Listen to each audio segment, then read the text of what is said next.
మీరు hair fall తో struggle అవుతున్నారా? 150+ బ్రాంచెస్ ఉన్న అడ్వాన్స్ గ్రో హెయిర్ క్లినిక్ లో ఇప్పుడే ఫ్రీ కన్సల్టేషన్ బుక్ చేసుకోండి.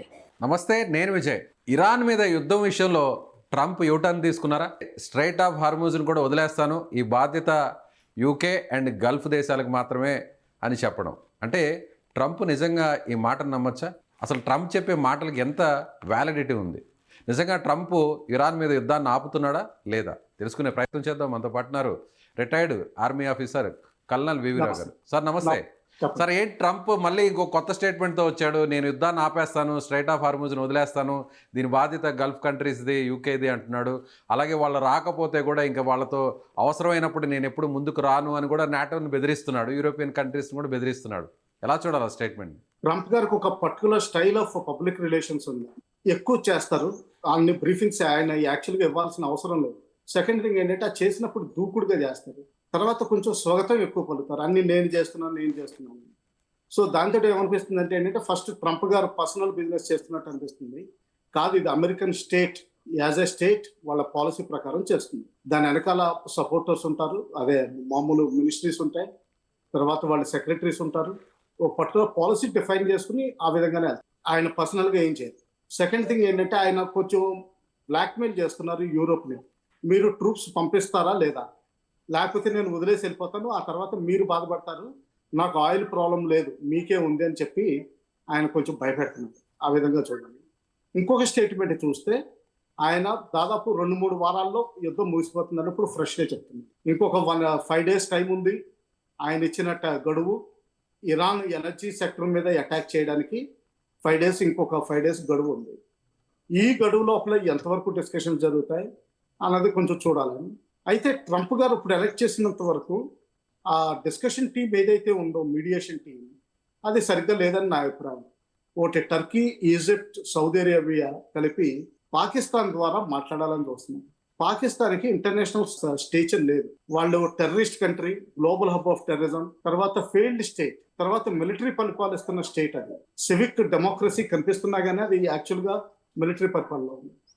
తర్వాత అది ఒక సున్నీ స్టేట్. ఇప్పుడు ఏవైతే Egypt, Turkey, Saudi Arabia, Pakistan ఇవన్నీ మీడియేషన్కి వేస్తుంది, ఇవన్నీ సున్నీ రాజ్యాలు. ఇరాన్ ప్రైమర్లీ, తర్వాత వాళ్ళకున్న సపోర్ట్ సౌతీస్ కానివ్వండి, హమాస్ కానివ్వండి, హెజ్బుల్లా కానివ్వండి, వీళ్ళందరూ షియాస్. సో ఆ విధంగా ఏంటంటే సిన్సియారిటీ కనిపించట్లేదు. ఆ తర్వాత డైరెక్ట్గా 1-to-1 టాక్స్ కూడా అవ్వట్లేదు. ఇంటర్మీడియటరీస్ ద్వారా మధ్య వార్తలు జరుగుతున్నాయి. ఇటువంటిది ఇరాన్ ఎట్టి పరిస్థితులను ఒప్పుకోదు. ప్రస్తుతానికి ఇరాన్ది పై చేయిగా ఉంది, వాళ్ళ ఐఆర్జీసీ స్ట్రాంగ్గా ఉంది. పొలిటికల్ అండ్ మిలిటరీ లీడర్షిప్ని చాలా వరకు ఎలిమినేట్ చేసినా కానీ వాళ్ళు ఇంకా చాలా స్ట్రాంగ్గానే ఉన్నారు. హార్మూజ్ జలసంధిలో వాళ్ళు ట్యాక్స్ వసూలు చేయడం మొదలుపెట్టారు. ఆ ట్యాక్స్ వాళ్ళకి చాలా ఇన్కమ్ ఇస్తుంది. సంవత్సరానికి దాదాపు $8 బిలియన్ ఇవ్వగలిగిన స్తోమత ఉంది ఆ సంధికి. అంటే ఒక్కో షిప్ నుంచి దాదాపు 13 కోట్ల రూపాయలు ఈ ట్యాక్స్ రూపంలో వసూలు చేయబోతున్నారు అని అంటున్నారు. నిజమే అంటారా? సో అంటే అది ఫిగర్, అది 13 కోట్లు అవ్వకపోవచ్చు. బ్యారెల్కి $1 కింద లెక్క పెట్టుకోండి. That is a better assessment. రోజుకి 20 మిలియన్ల బ్యారెల్స్ అక్కడి నుంచి ప్రయాణిస్తుంది. సో అంటే రోజుకి 20 మిలియన్లు అనుకుందాం. 20 మిలియన్లు అంటే 365 రోజులు, దాదాపు $8,000 మిలియన్ల. అంటే $8 బిలియన్ లెక్క పెట్టుకోండి. అది మన ఇండియా డిఫెన్స్ బడ్జెట్ కంటే ఇంకా ఎక్కువ అమౌంట్. సో అందుకని చెప్పి చాలా లూక్రేటివ్ అమౌంట్, వాళ్ళు వదిలిపెట్టే అవకాశం లేదు. తర్వాత ఇరాన్కి ఒక కొత్త అధికారం దొరికింది, అధికారం తప్పనిసరిగా వదులుకో, అది నా చెప్పండి. సో ఖచ్చితంగా అంటే ఇప్పుడు ఇరాన్కి ఒక రకంగా ఇప్పుడు ఈ ట్యాక్స్ వసూలు చేయడం వల్ల, సో ఈ రకంగా వచ్చేటువంటి అమౌంట్ని వసూలు చేయడం వల్ల, సో మరింత అమెరికా మీద, ఇజ్రాయెల్ మీద వార్ చేయడానికి, వెపన్స్ని తయారు చేసుకోవడానికి, లేదంటే వేరే దేశాల నుంచి ఇంపోర్ట్ చేసుకోవడానికి ఇది ఒక పెద్ద రాబడి అనుకోవచ్చా? సో యుద్ధాన్ని ఇంకా కూడా నెలల పాటు, సంవత్సరాల పాటు కంటిన్యూ చేయడానికి ఇది ఒక పెద్ద అవకాశం దొరికింది అనుకోవచ్చా?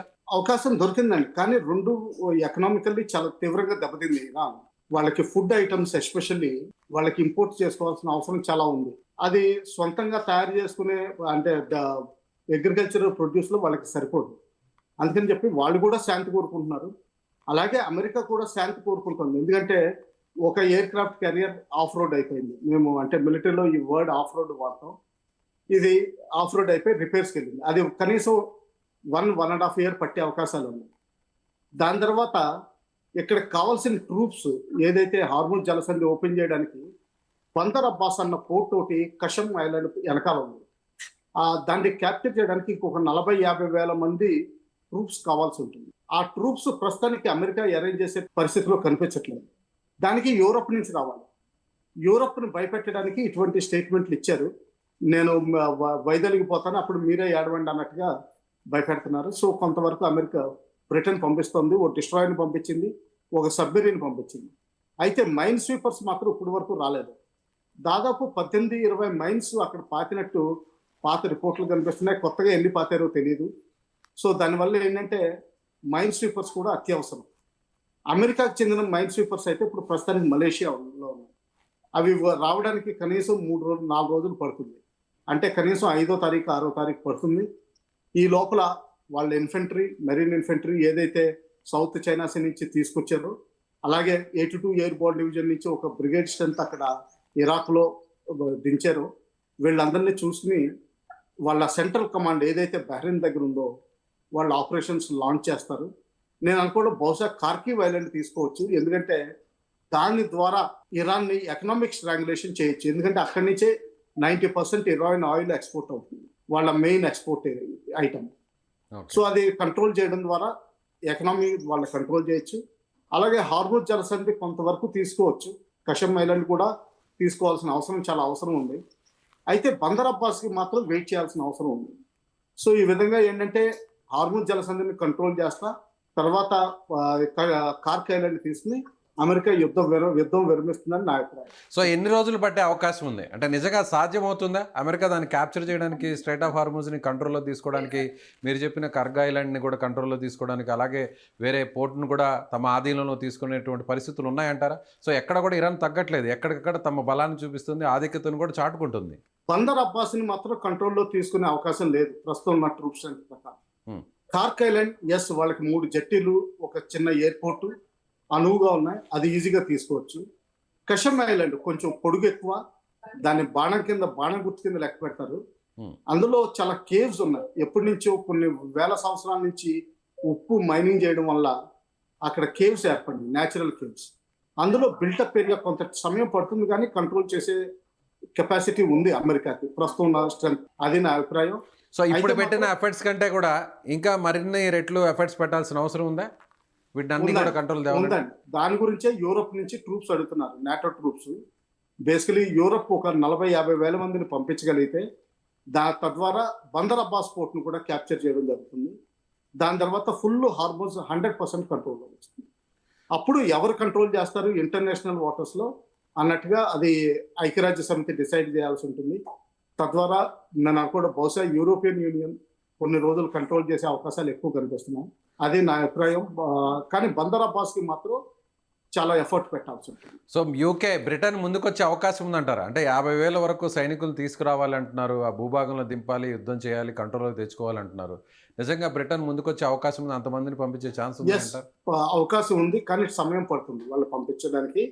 ఈవెన్ బై ఎయిర్ ఇండక్ట్ చేసినా కానీ కనీసం 10 రోజులు పడుతుంది. ఓకే. సో ఇప్పుడు 5వ తారీఖు వరకు ఇరాన్కి ఒక ఛాన్స్ ఇస్తారు నేను అనుకోవడం.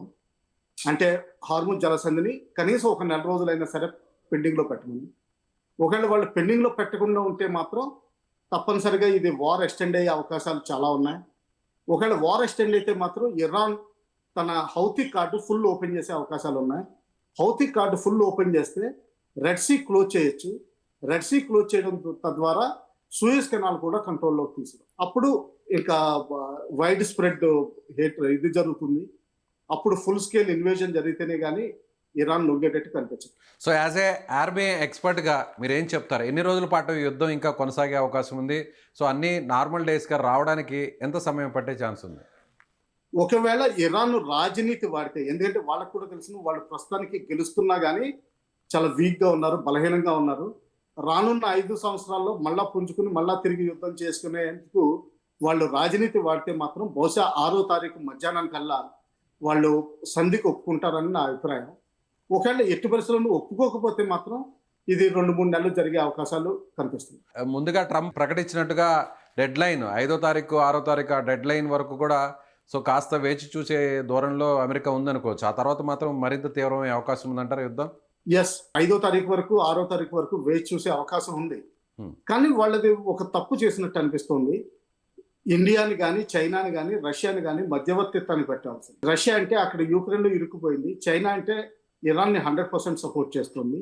న్యూట్రల్గా ఉన్న ఈ కంట్రీని ఇండియాని మధ్యలో ఇన్వాల్వ్ చేస్తే డెఫినెట్లీ శిస్తు కాకపోతే ఇంకొక వారం రోజుల తర్వాత టెంపరీ ట్రూస్ అయినా సరే సంభావన నేను అనుకుంటున్నాను. లేకపోతే మాత్రం కనీసం ఒక నెల రోజుల పైన పట్టే అవకాశం కనిపిస్తుంది. Right sir, thank you sir, thank you so much. So ఇది రిటైర్డ్ ఆర్మీ ఆఫీసర్ కల్నల్ వివీరావు గారు చెప్తున్నట్టుగా ఖచ్చితంగా ట్రంప్ చేస్తున్నటువంటి వ్యాఖ్యలు చూస్తే ఇది యూకే మీద, యూరోపియన్ కంట్రీస్ మీద ఒక బెదిరింపు ధోరణులకు, ముఖ్యంగా వాళ్ళ మీద ఒత్తిడి తీసుకొచ్చి వాళ్ళకి సంబంధించినటువంటి బలగాలను ఇరాన్ వైపు, ముఖ్యంగా స్ట్రైట్ ఆఫ్ హార్మూజ్ వైపు తీసుకొచ్చేటువంటి ప్రయత్నంలో భాగంగానే ఇలాంటి స్టేట్మెంట్స్ ట్రంప్ ఇస్తున్నారు. అయితే ఈ యుద్ధం మరింత ఒక నెల రోజుల పాటు, అంటే సంధికి రానటువంటి సందర్భంలో ఖచ్చితంగా మరొక నెల రోజుల పాటు చాలా తీవ్రంగా జరిగేటువంటి అవకాశం ఉందని ఆయన చెప్తున్నారు. మీరేమనుకుంటున్నారు? సో ఈ యుద్ధం ఎన్ని రోజులు కొనసాగే అవకాశం ఉంది? ట్రంప్ స్టేట్మెంట్ మీద మీ అభిప్రాయం ఏంటి? కామెంట్ బాక్స్లో తెలియజేయండి. Thank you.